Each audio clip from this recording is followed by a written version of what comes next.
YS Vivekananda Reddy హత్య కేసులో కీలక సాక్షులుగా ఉన్నవారు ఒకరి తరువాత ఒకరు మరణించడం పట్ల పలు అనుమానాలైతే వ్యక్తమవుతూ ఉన్నాయి. వైఎస్ వివేకానందరెడ్డి హత్య కేసులో ప్రత్యక్ష సాక్షి అయినటువంటి వాచ్మెన్ రంగయ్య ఆయన మరణించినటువంటి నేపథ్యంలో ఆయన మరణం పట్ల అనుమానాలు ఉన్నాయి అంటూ ఆయన భార్య పోలీసులకు ఫిర్యాదు చేసినటువంటి నేపథ్యంలో పోలీసులు దాని మీద కేసు నమోదు చేశారు. అసలు వైఎస్ వివేకానందరెడ్డి హత్య కేసులో కీలక సాక్షులుగా ఉన్నవారు ఒకరి తరువాత ఒకరు ఎలా మరణిస్తున్నారు, ఆ మరణించడం యాదృచ్ఛికమా లేదంటే దీంట్లో కుట్ర కోణం ఏదైనా దాగి ఉందా అనేది మనం పూర్తి స్థాయిలో విశ్లేషణ చేసుకుందాం. ప్రస్తుతం మనతో పాటు ఉన్నారు ప్రముఖ రాజకీయ విశ్లేషకులు, ప్రముఖ సీనియర్ జర్నలిస్ట్ దుర్గావడ్లమణి గారు. వారితో మాట్లాడదాం. మేడం నమస్తే అండి. నమస్తే అండి. వైఎస్ వివేకానందరెడ్డి హత్య కేసులో కీలక సాక్షులుగా ఉన్నవారు ఒకరి తరువాత ఒకరు మరణిస్తూ ఉన్నారు. ఆ మరణాల పట్ల అనుమానాలు అయితే వ్యక్తమవుతూ ఉన్నాయి. ఇప్పుడు వైఎస్ వివేకానందరెడ్డి హత్య కేసులో ప్రత్యక్ష సాక్షిగా ఉన్నటువంటి వాచ్మెన్ రంగయ్య ఆయన మృతి చెందడం జరిగింది. ఆయన మృతి పట్ల అనుమానాలు ఉన్నాయి అంటూ ఆయన భార్య పోలీసులకి ఫిర్యాదు చేయడం, పోలీసులు ఈ అంశంలో కేసు నమోదు చేయడం జరిగింది. ఏంటి అసలు వైఎస్ వివేకానందరెడ్డి హత్య కేసులో కీలక సాక్షులుగా ఉన్నవారు ఒకరి తర్వాత ఒకరు మరణించడం యాదృచ్ఛికమా లేదంటే దీంట్లో ఏదైనా కుట్రకోణం ఉందా అంటే ఏం చెప్తారు? ఇప్పుడు అదే దీని మీదే విచారణ మొదలైందండి. ప్రతి వాళ్ళు కూడా సందేహం వ్యక్తం చేస్తున్నారు. ముఖ్యంగా పోలీసులు సిబిఐ తీరు మీద ఒక నెగిటివ్ ప్రచారం అయితే వచ్చింది, వాళ్ళే ఈ రకంగా చేయిస్తున్నారని. దాని మీద అతను మాట్లాడారు, సిఐ మాట్లాడి ఆల్రెడీ ఉలుసయ్య అనే అతనికి ఈ విచారణ బాధ్యత అప్పగించాము, ఆర్కే వ్యాలీకి చెందిన అతనికి అని చెప్తున్నారు. అసలు స్లో పాయిజన్ ఇచ్చారని ఒకళ్ళు రంగయ్యకి రకరకాల మాటలు అయితే మనం వింటున్నాం. అంటే శ్వాసకోశ సంబంధ వ్యాధులతో ఆయన బాధపడుతున్నారని, అవును, దానివల్లే మరణించారంటూ కొన్ని వార్తలు వచ్చాయి. అదే రకరకాల ఆయన 2 వారాల క్రితం కింద పడిపోయాడని, కింద పడిపోయిన తర్వాత ఆయన ఆరోగ్యం మరింత క్షీణించిందంటూ ఇంకో వార్త. ఏంటి అసలు వాచ్మెన్ రంగయ్య మరణానికి కారణం ఏంటి, అసలు ఏం జరుగుతుంది తెర వెనక అంటే ఏం చెప్తారు?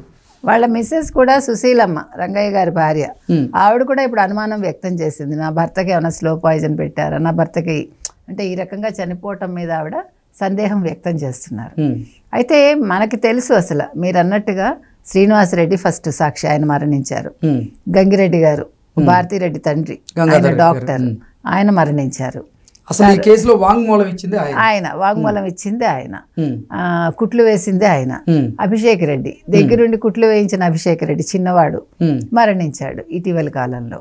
డెంగ్యూ అన్నారు, రకరకాలు చెప్పారు, 2 నెలలు హాస్పిటల్లో ఉన్నాడని. అది కూడా అనుమానాస్పదమే. ఇప్పుడు రంగయ్య మృతి అంటే మొత్తం ఈ కేసుకు సంబంధించిన వాళ్ళందరూ ఒక్కొక్కళ్ళుగా ఇలా చనిపోవటం అనేది మరి సందేహాన్ని కలిగిస్తుందండి. ఇప్పుడు ఒకళ్ళు చనిపోతే ఓకే, సరే చనిపోయారు అనుకుంటారు, 2 అయితే ఓకే, ఏదో పొరపాటుగానో లేకపోతే వాళ్ళకి బాగాలేదు పోయారనుకుంటారు. కానీ వరుసగా ఒక్కొక్కళ్ళు వెళ్ళిపోతున్నారంటే చిన్న విషయం కాదు కదా. అందులో ఇప్పుడు వివేకానందరెడ్డి హత్య జరిగి 5.5 సంవత్సరాలు అయ్యి ఆల్మోస్ట్ 6 సంవత్సరాలు అవుతోంది.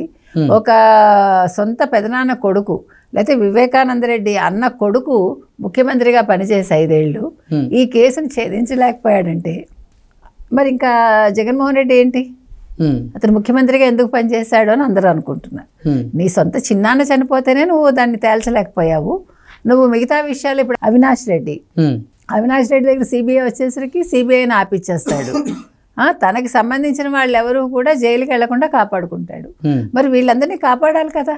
నిజంగా కేసులో వీళ్ళందరూ సాక్షులైనప్పుడు సాక్షులను కాపాడాల్సిన బాధ్యత జగన్మోహన్ రెడ్డి మీద ఉంది కదా. మరి జగన్మోహన్ రెడ్డి హయాంలోనే 3 చచ్చిపోయారు ఆల్మోస్ట్, అంటే 2 చచ్చిపోయారు, తర్వాత ఒకళ్ళు చచ్చిపోయారు, ఇప్పుడు ఇంకొకళ్ళు చచ్చిపోయారు. మరి ఇప్పుడు ఇది సందేహం రాకుండా ఏమవుతుందండి?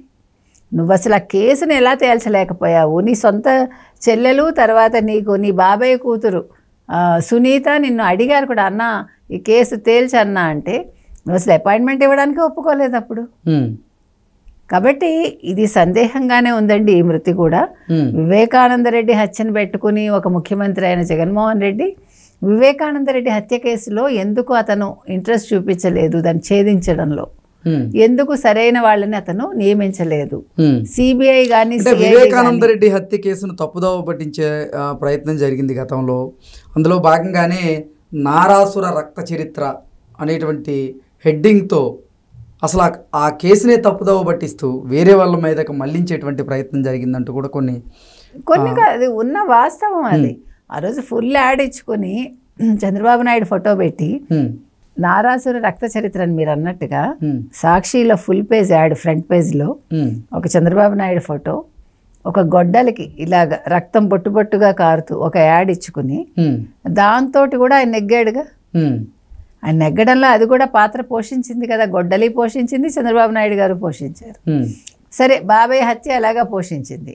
ఆ తర్వాత తల్లి చెల్లి ఇంతమంది ఆయన్ని కాపాడి ఇంతమంది ఆయనకి ఒక పదవిని తెచ్చిస్తే మరి ఆయన కృతజ్ఞత చూపించుకోలేదు కదా.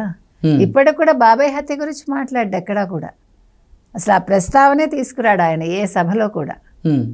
ఆయన మాట్లాడడానికి ఎంతసేపు సూపర్ 6 సూపర్ 7 ఈ పదాలు తప్ప, మా హయాంలో ఎన్ని సంక్షేమాలు ఇచ్చామంటాడు తప్ప, ఒక ముఖ్యమంత్రిగా నువ్వు చేయాల్సిన బాధ్యతలు ఏం చేశావు అనే దాని మీద ఆయన మాట్లాడు. కాబట్టి ఇవాళ ఈ కేసులో వివేకానంద రెడ్డి హత్య కేసులో ప్రత్యక్ష సాక్షిగా ఉన్న రంగయ్య, వాచ్మెన్ రంగయ్య చనిపోవటం అనేది చాలా అనుమానాలకైతే తావిస్తోందండి. దీని మీద ఇప్పుడు ఎంక్వైరీ వేశారు కాబట్టి దీన్ని మొత్తం కూలంకషంగా ఈ కేసుని పరిశీలించి నిందితుడు ఎవరు, నిజంగా రంగయ్య సహజ మరణమా, లేదు రంగయ్యని ఎవరైనా స్లో పాయిజన్ ఇచ్చి చంపేశారా, వేరే రకంగా చంపారా అనేది తెలుసుకోవాల్సిన బాధ్యత అయితే పోలీసులు ఉందండి. ఖచ్చితంగా ఉంది. అది వాళ్ళ ఆవిడ కూడా బాధపడుతున్నారు. ఇప్పుడు మరి వాళ్ళ ఆవిడకి కూడా మరి సెక్యూరిటీ కావాలేమో మనకు తెలియదు. ఎందుకంటే ఇప్పుడు ఆవిడ ఇట్లా కేసు పెట్టమని అడిగింది కాబట్టి మళ్ళీ ఆవిడ ప్రాణాలకు కూడా భద్రత ఉండకపోవచ్చు, మనకు తెలియదు. మేడం, ఇటీవల కాలంలో వైఎస్ వివేకానంద రెడ్డి హత్య కేసులో నిందితుడిగా ఉన్నటువంటి దస్తగిరి కూడా నన్ను నిందితుడిగా కాకుండా సాక్షిగా ఈ కేసులో పరిగణించండి, మార్చండి అంటూ ఆయన కోరడం జరిగింది. మార్చిన తర్వాత కూడా నాకు ప్రాణహాని ఉంది అంటూ నాకు భద్రతను కల్పించండి అంటూ కూడా ఆయన కోర్టుని విన్నవించడం జరిగింది, కోర్టుకి. ఏంటి అసలు నిజంగా వైఎస్ వివేకానంద రెడ్డి హత్య కేసులో సాక్షులు ఎవరైతే ఉన్నారో వారందరూ చనిపోవడం యాదృచ్ఛికమా, లేదంటే అసలు ఏదైనా దీని వెనక కుట్రకోణం ఏదన్నా దాగి ఉందా, ఏం జరుగుతుంది? ఒకవేళ దాగి ఉంటే అంటే ఏం చెప్తారు? కుట్రకోణం ఉందండి, సందేహమే లేదు. కుట్రకోణం లేకపోతే ఒక పక్కా పథకం ప్రకారంగానే ఈ మరణాలు సంభవిస్తున్నాయి అంటారా? అయితే ఖచ్చితంగా సంభవిస్తున్నాయి. ఒకటి వివేకం సినిమా అందుకే కదా వచ్చింది, వివేకంలో క్లియర్ కట్గా ఇచ్చారు కదా. కాబట్టి ఇది కుట్రకోణం దాగి ఉంది అనేది 100% నిజమండి. కాకపోతే దస్తగిరి చాలా తెలివైన వాడు కాబట్టి వీళ్ళ సంగతి తెలుసు కాబట్టి 20 కోట్ల ఆఫర్ ఇచ్చి నువ్వు నీ వాంగ్మూలం వెనక్కి తీసుకో, నేను అంటే తొందరపడి చెప్పాను అని వెనక్కి తీసుకోమని అడిగితే కూడా అతను ఒప్పుకోలేదు. అంటే 20 కోట్లకు ఆశపడితే నా ప్రాణాలు ఉండవని అతనికి తెలుసు కాబట్టి అతను ఆ విషయంలో తెలివిగా ఉన్నాడు. ఇప్పుడు దస్తగిరి విషయంలో కూడా అంటే అతని ప్రాణాలు కూడా ముప్పు ఉండొచ్చండి. కాబట్టి ఈ కేసులో ఎవరైతే సాక్షులు ఉన్నారో, ఎవరైతే నిందితులు ఇంకెవరైనా ఉంటే వాళ్ళందరికీ కూడా భద్రత కల్పించాల్సిన బాధ్యత పోలీసులదేనండి. ఈ విషయం మీద వాళ్ళు దృష్టి పెట్టాలి. ఓకే అండి, థ్యాంక్ యూ సో మచ్.